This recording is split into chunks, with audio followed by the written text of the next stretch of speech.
Au nom du Père et du Fils et du Saint-Esprit, Amen. Une grande joie d'être là avec toi en ce lundi 22 janvier.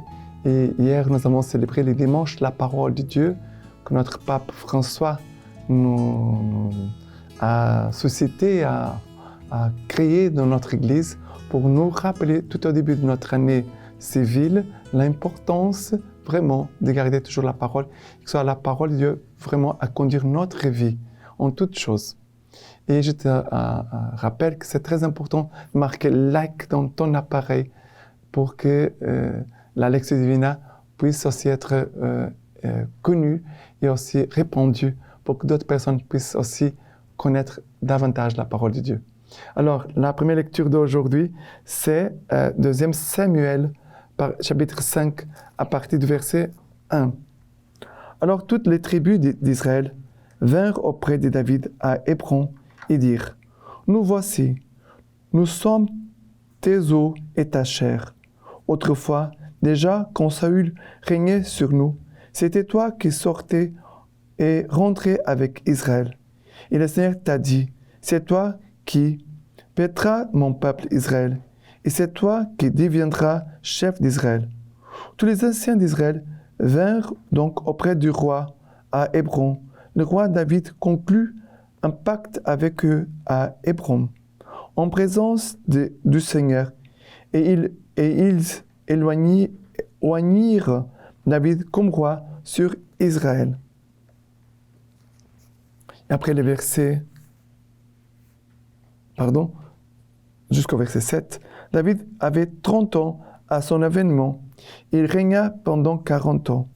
À Hébron, il régna 7 ans et 6 mois sur Juda. À Jérusalem, régna 33 ans sur tout Israël et sur Juda. Le roi et ses hommes marchèrent sur Jérusalem contre les Jébuséens qui habitaient le pays, et ceux-ci dirent à David : Tu n'entreras ici qu'en écartant les aveugles et les boiteux. Comme pour dire : David n'entrera pas ici. Mais David s'empara de la forteresse de Sion. C'est la cité de David. Alors, jusqu'au verset 7 et après le verset 10.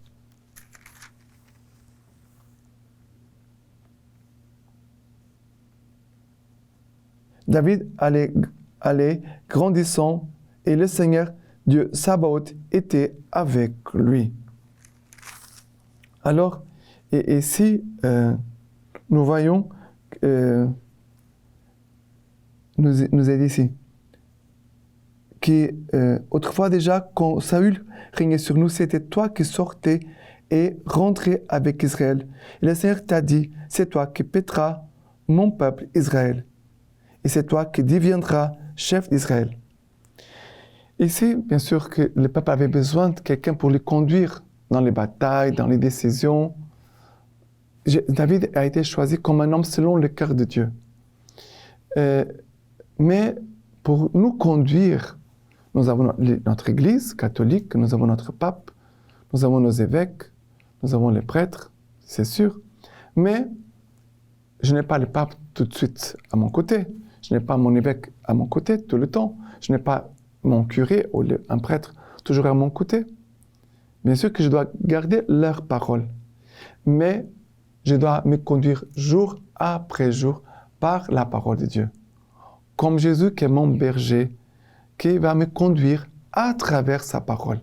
La Lectio Divina, c'est cet exercice de laisser Jésus comme bon berger nous conduire jour après jour. Et après, David va régner sur Juda et la parole doit régner aussi dans nos cœurs, dans nos vies, dans nos pensées, dans nos décisions. C'est la parole de Dieu qui doit régner.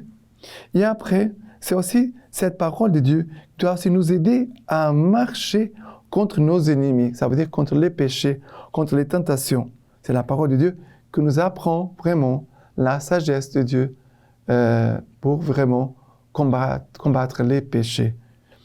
Et après, et c'est la parole de Dieu, nous dit que David allait grandissant et le Seigneur Dieu Sabaoth était avec lui.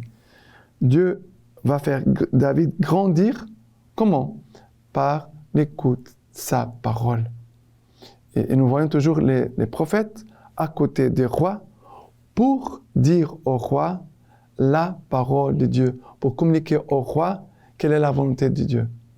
Nous avons la parole de Dieu chaque jour, tout proche de nous, proche de notre cœur, proche elle doit être proche aussi dans notre intelligence, pour qu'elle puisse nous aider à grandir et aussi à marcher avec Dieu. Écoutez la parole de Dieu, gardez la parole de Dieu, méditez la parole de Dieu. C'est cette certitude que le Seigneur marchera avec nous et qui lui vraiment nous conduira toujours, car il est le Dieu fidèle.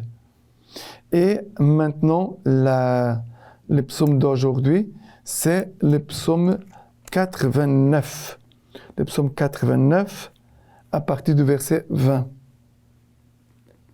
Jadis en vision, tu as parlé, et tu as dit à tes fidèles, j'ai prêté assistance à un preux, j'ai exalté un cadet de mon peuple. J'ai trouvé David, mon serviteur, qui j'ai les oins de mon huile sainte. Pour lui, ma main sera ferme, mon bras aussi le rendra fort. Ma vérité et mon amour avec lui, par mon nom, s'exaltera, par mon nom, s'exaltera sa vigueur. J'habiterai sa main, j'établirai sa main sur la mer et sur les fleuves sa droite. Ma vérité et mon amour avec lui, par mon nom, s'exaltera sa vigueur. Le Seigneur vraiment veut vraiment nous conduire dans sa vérité et dans son amour. Nous avons besoin de la vérité et de l'amour pour vivre notre vie.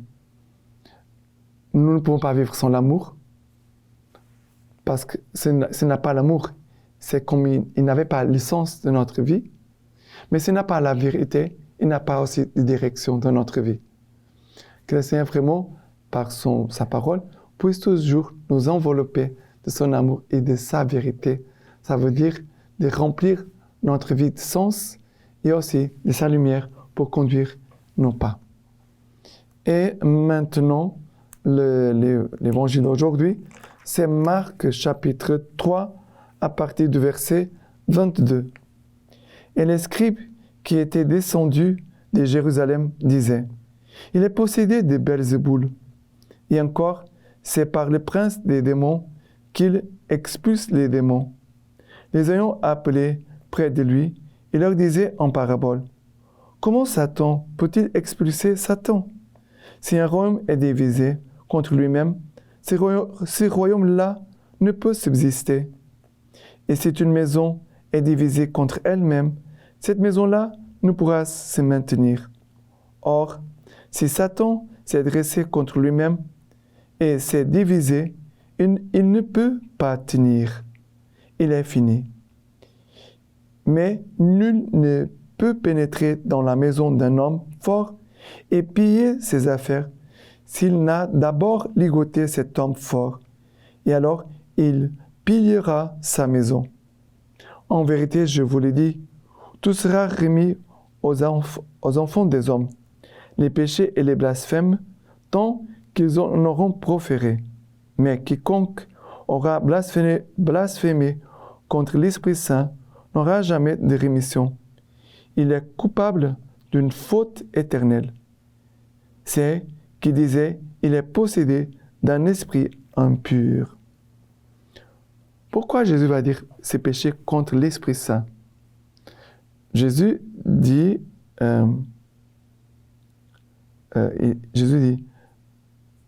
en vérité, je vous le dis, tout sera remis aux enfants des hommes, les péchés et les blasphèmes, tant qu'ils en auront proféré.